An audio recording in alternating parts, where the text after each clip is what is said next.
Dal 2011 in Veneto il numero di anziani fragili a rischio non autosufficienza è triplicato. L'allarme è lanciato dallo CGIL regionale, per il quale l'invecchiamento della popolazione è passato dall'essere un problema all'essere un'emergenza.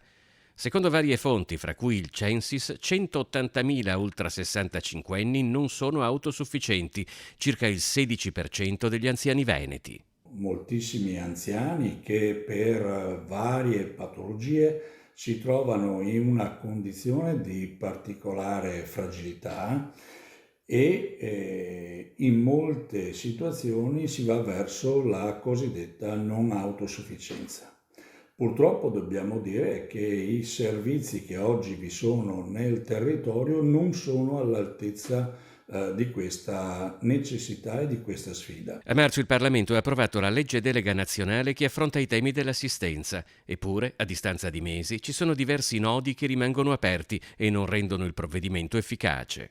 Oggi vi sono due questioni che dobbiamo registrare. La prima, che i cosiddetti decreti attuativi non sono ancora stati approvati, ma soprattutto la seconda, e cioè non ci sono i finanziamenti necessari.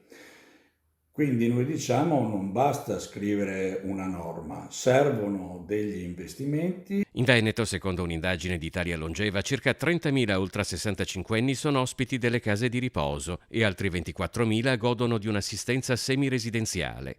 Tutti gli altri vivono a casa con la necessità di interventi e cure non sempre garantite in misura adeguata.